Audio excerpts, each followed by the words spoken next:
Hello, everyone. Welcome back to another episode of Practice English Daily. I am your host, Jessica. And I am your co-host, Eric. Hello, everybody. It is great to be here with you today. We are so happy you are listening. This podcast is for people who want to practice their English listening skills. We speak slowly and clearly. We use natural English to help you learn conversations for everyday life. That is right, Jessica. We want to help you feel confident when you speak and listen to English. Today, we have a very important topic. It is something that every learner needs to think about. Yes, today we are talking about study habits. How do you study? When do you study? And what can you do to learn better? We will share our own habits, the good ones and the bad ones, and give you some advice. I am really excited about this topic because I am always trying to improve my study habits. But before we start, Jessica, we have a small request for our listeners. Yes, we do. Please remember to follow or subscribe to this podcast on your app. If you like our show, please leave a like or a rating. It really helps other English learners find us. Exactly. Thank you for your support.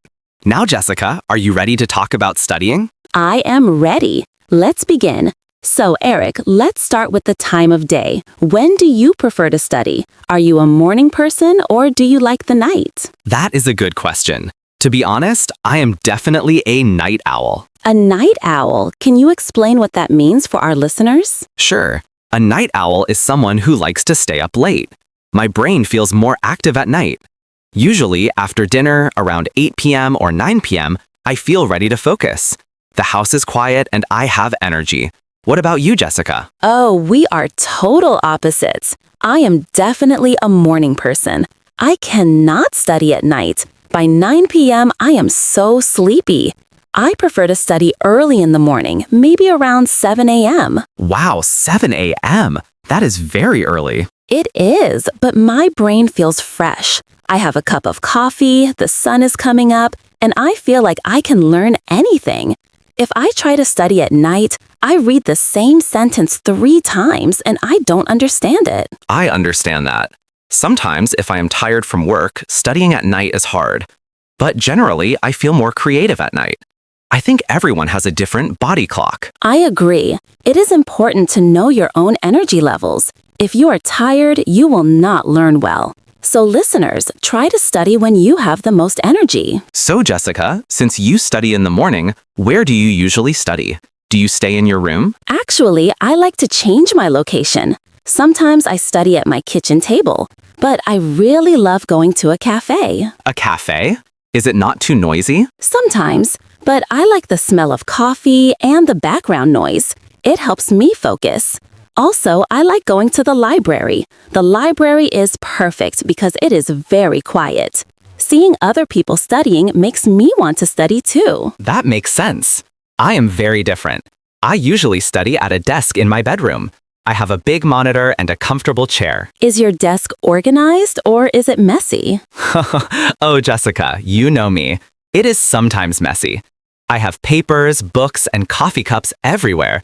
But I know where everything is. A messy desk would distract me. I need a clean space. But you mentioned noise earlier. Do you listen to music when you study? Yes, I wear headphones. I listen to instrumental music, music with no words. If there are lyrics, I start singing along and then I stop studying. Me too. I like lo-fi beats or classical music. It helps block out other sounds.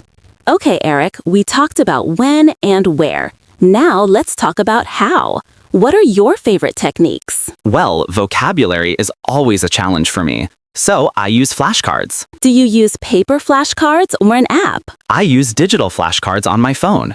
Apps like Anki or Quizlet are great. I can review them on the bus or when I'm waiting in line. What about you? Do you use flashcards? Sometimes, but I prefer writing notes by hand. I have a special notebook. When I learn a new word or a grammar rule, I write it down with a pen. I feel like writing helps me remember better than typing. That is actually true. I read that writing by hand helps your memory. Do you do anything else with your notes? Yes, I like making summaries. After I read a chapter in a book, I close the book. Then I try to write a short summary of what I just read. It checks if I really understood it. That is a great technique. I do something similar called highlighting. I use a yellow marker to highlight important sentences in my books.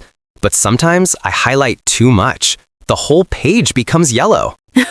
I have done that too. It is a common mistake. You have to be selective. Another thing I do is saying things aloud. Oh, talking to yourself? Yes, it sounds funny, but it works. If I am learning a new phrase, I say it out loud 5 or 6 times. I also record myself on my phone. Then I listen to the recording to check my pronunciation. That is very brave. I hate listening to my own voice. Everyone hates their own voice, Eric, but it is the best way to hear your mistakes. You are right. I should try that. One method I use is called active recall. Can you explain active recall to our listeners? Sure. Active recall is when you test yourself. Instead of just reading the page again, you look away and ask, what did I just learn? You force your brain to find the answer. It is much harder than just reading, but it works better. I love that. It is like exercising your brain muscles. And how often do you study? I try to review weekly. Every Sunday, I look at what I learned during the week. If you don't review, you forget. Consistency is key. I also use study apps for grammar exercises. And, of course, I read books and listen to podcasts, just like this one. Listening is so important. Now, Eric, we have to talk about the enemy of studying. The enemy? You mean distractions? Yes. What is your biggest distraction? It is definitely my smartphone. It is terrible. I sit down to study and suddenly I get a notification. Ding! Someone liked my photo. Someone sent me a message. I pick up the phone and suddenly 1 hour is gone. I know that feeling perfectly. Social media is designed to distract us. So what is the solution? What do you do? Now, when I really need to study, I put my phone in another room. I put it in the kitchen. If it is next to me, I will touch it. If it is in the kitchen, I am too lazy to get it. That is a smart strategy. Physical distance helps.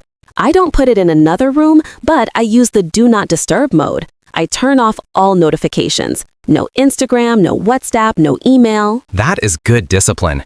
What about other distractions, like TV or family? My family can be loud. If my brother is watching TV, I cannot focus. That is why I use noise-canceling headphones. It blocks the sound of the TV perfectly. Creating a bubble of silence is helpful. Eric, can you study for 3 hours without stopping? No way! My brain gets tired after about 30 or 40 minutes. If I try to study too long, I stop learning. I just look at the page and dream about pizza. Me too. Breaks are essential. Have you heard of the Pomodoro technique? Yes, I use it all the time. It's a time management method. Please explain it for us. Basically, you set a timer for 25 minutes. You study hard for those 25 minutes. No phone, no distractions. Then, when the timer rings, you take a 5-minute break. And what do you do during the 5-minute break? Do you check your phone? No. If I check my phone, the 5 minutes becomes 20 minutes. I stand up, I stretch my back, I drink a glass of water. Sometimes I look out the window. I just let my eyes rest. That is important. You need to move your body. Keeping the break short prevents you from losing focus. Then you start another 25 minutes. Exactly. It makes studying feel easier. 25 minutes is not a long time, so it's easy to start. Let's talk about the tools we use. We mentioned flashcards and notes. What about books? Do you prefer paper books or ebooks? I am a little old-fashioned. I prefer paper books. I like the feeling of the paper. I like writing in the margins. I spend all day looking at a computer screen for work, so when I study English, I want a real book. I understand that. I like paper books too, but ebooks are very convenient. I can carry 100 books in my iPad. Also, ebook readers have built-in dictionaries. If I don't know a word, I just touch it and the definition pops up. That is a huge advantage. It saves time. Besides books, do you keep a vocabulary notebook? Yes, I have a small notebook just for new words. I write the word, the definition, and a sentence. Excellent. I also recommend using grammar books for reference. And obviously, videos and podcasts. Hearing different voices helps you understand different accents. Jessica, do you prefer studying alone or with other people? It depends on what I am doing. If I am learning grammar or reading, I prefer studying alone. I need quiet to concentrate. If I am with friends, we just talk and laugh and we don't study. That is true. Group study can easily become a party. Exactly. But there are advantages to group study. If you want to practice speaking, you need a partner. You cannot have a conversation alone. Right. I meet a friend once a week for coffee, and we speak only in English. It helps me feel more comfortable. That is a great habit. So, studying alone is good for focus, grammar, and reading. Studying with others is good for speaking and motivation. I agree. It is good to have a balance. That was a long conversation. We used a lot of words related to studying. Now let's take a few minutes to learn some of the key vocabulary words we used. Great idea. I will read the word, Jessica will give a simple definition, and then we will give you examples. Let's start with the first word, focus. Definition. To focus means to give all your attention to one thing. It is like pointing a camera at one specific object. Here is my example. I cannot focus on my book because the TV is too loud. And here is mine. In the morning, it is easier for me to focus on difficult grammar. The next word is distraction. Definition.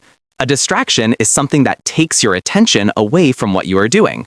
It stops you from focusing. Example. My phone is a big distraction when I am trying to work. Example. He studies in the library to avoid distractions like his noisy brother. Next word, consistent or consistency. Definition. Being consistent means doing something regularly.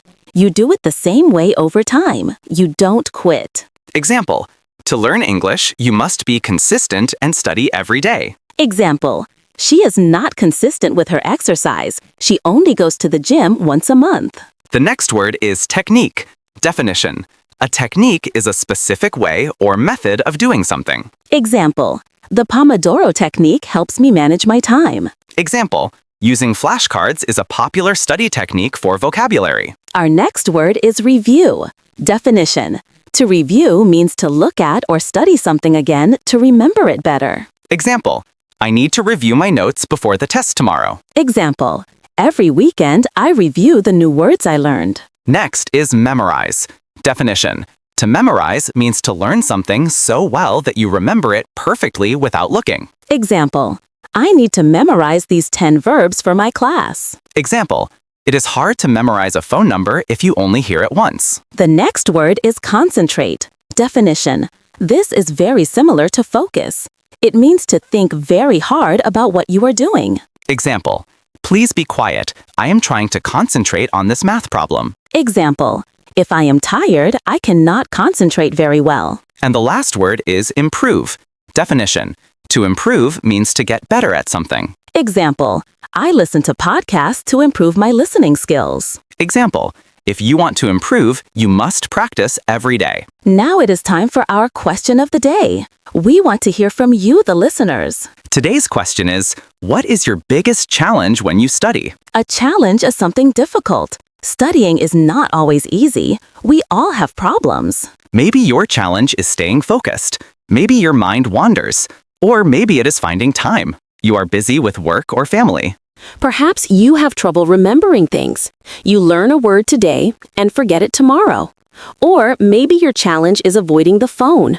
Or maybe you just find the subject boring. Or you cannot find a quiet place. Please let us know. You can answer in the comments section if you are watching on YouTube, or send us a message on our social media. Answering this question is great writing practice for you.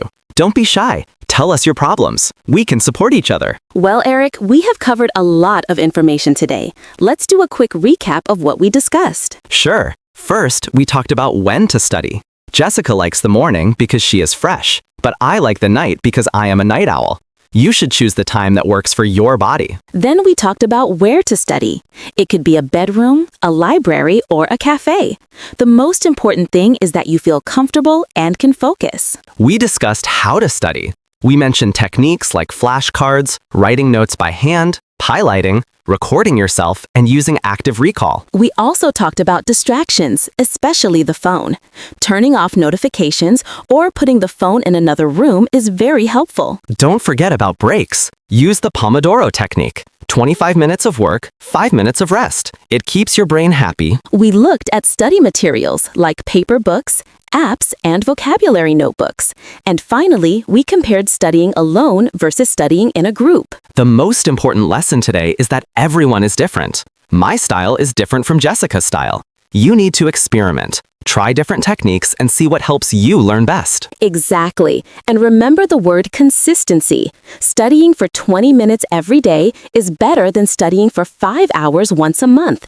Keep going and do not give up. Thank you so much for listening to Practice English Daily. We hope this episode helps you improve your study habits. If you enjoyed this episode, please give us a 5-star rating and write a review. It really helps us grow. And tell a friend about us. We release new episodes every week. Until next time, keep practicing your English. Goodbye, everyone. Goodbye. Happy studying.